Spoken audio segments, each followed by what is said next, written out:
एखाद्या राष्ट्राचं हृदय दुखवलं जातं तेव्हा फक्त सीमारेषा नव्हे तर असंख्य नागरिकांच्या भावनाही थरथरायला लागतात। सद्यस्थितीत हेच भारतात घडत आहे। ऑपरेशन सिंदूर हे केवळ एक लष्करी कारवाई नव्हे तर संपूर्ण देशाच्या अस्मितेवर झालेल्या आघाताला दिलेलं ठाम उत्तर होतं। नमस्कार, मी सृष्टी आणि तुम्ही पाहताय सत्य पे सत्ता, म्हणजे थोडक्यात पण महत्त्वाचे। भारतीय लष्कराने अत्यंत धाडसी पद्धतीने पाकिस्तानमधील दहशतवादी तळांवर कारवाई केली। ही कारवाई यशस्वी झाली, पण त्या कारवाईनंतर उघड झालेली एक गोष्ट प्रत्येक भारतीयाच्या काळजाला लागली। तुर्की आणि अझरबैजान या दोन्ही देशांनी पाकिस्तानला सक्रियपणे मदत केली। तुर्कीने पाकिस्तानला शस्त्र पुरवठा केला, अझरबैजानने उघडपणे पाकिस्तानच्या बाजूने भूमिका घेतली। हे ज्या देशांनी केलं ते भारताचे थेट शत्रू नसले तरी त्यांनी भारताच्या शत्रूला बळ दिलं आणि ही गोष्ट भारतीय जनतेच्या मनाला चटका लावून गेली। यावेळी भारतीयांनी फक्त सोशल मीडियावर रोष व्यक्त करून थांबण्याऐवजी कृती केली। सुरुवात झाली ती पुण्यात। तिथल्या फळ विक्रेत्यांनी तुर्कीमधून येणाऱ्या सफरचंदाची खरेदी बंद करण्याचा निर्णय घेतला। ही केवळ खरेदी थांबवण्याची गोष्ट नव्हती, तर ती स्वाभिमानाची घोषणा होती। लवकरच हा विचार राजस्थानपर्यंत पोहोचला। उदयपूरमधील मार्बल व्यापाऱ्यांनी ठरवलं, तुर्कीहून आता एकही मार्बलची स्लॅब मागवायची नाही। या देशांनी भारताच्या विरोधात उभं राहिलं तर भारतात त्यांच्यासाठी बाजार उरूच नये असा निर्धार झाला।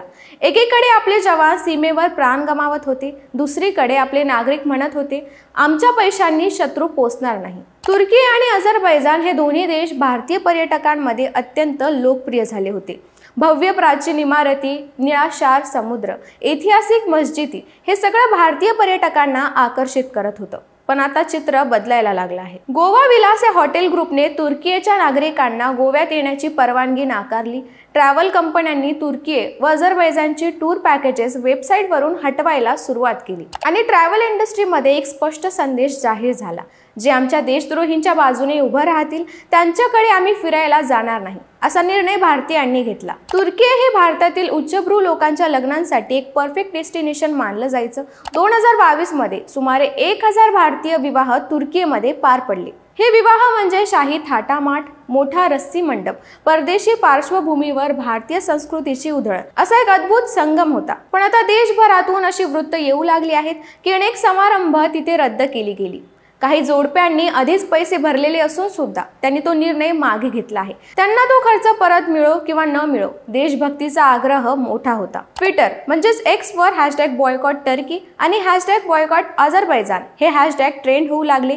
केवळ प्रसिद्ध सोशल मीडिया इन्फ्लुएन्सर नव्हे तर सामान्य नागरिक, विद्यार्थी, महिला, उद्योजक सर्वांनी आंदोलनात सहभाग घेतला। माझं लग्न मी आता तुर्कीमध्ये नाही करत, आपणच त्यांना पैसे देऊन ते पैसे शस्त्राच्या रूपात आपल्यावर उलट आणतील।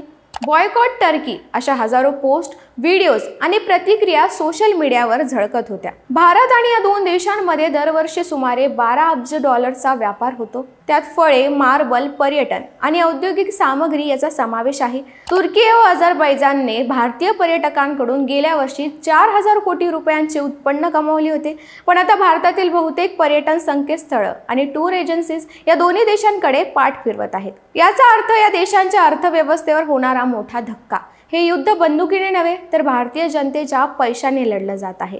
भारत बदलतोय आणि तो परिवर्तनशील आहे। कधी काळी विदेशी वस्तूंनी भरलेला बाजार हा आधुनिकतेचा मानदंड मानला जात असे, पण आजचा भारतीय ग्राहक देशहित हे आधुनिकतेपेक्षा अधिक महत्त्वाचं मानतो। भारतातील ग्राहक विचार करतोय, मी ज्या वस्तू वापरतो त्या कुठून येतात, त्या देशाने भारताच्या हितासाठी काय केलं आहे आणि मग तो निर्णय घेतो। हे फक्त ग्राहकाचे नाही तर एका जबाबदार नागरिकाचे विचार आहेत। हे केवळ बहिष्कार नाही तर ही भारतीय अस्मितेची लढाई आहे।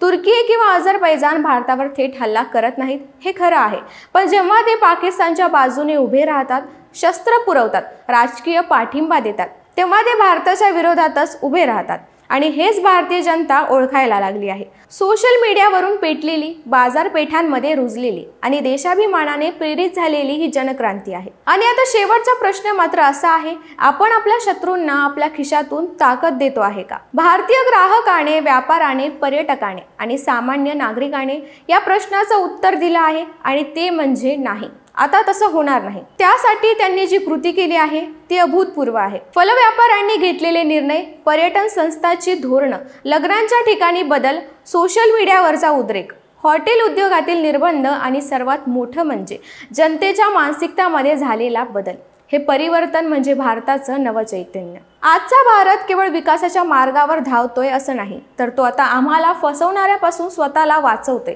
आता भारतीय फक्त मतदान करत नाही, तो आपले निर्णय घेतो. दुकानात, सोशल मीडियावर, प्रवास करताना आणि आपल्या विवाहातही. ही लढाई रणांगणावर नाही, ती मनामनात लढली जाते आणि यातूनच भारताच्या नव्या ओळखीचा उदय होते.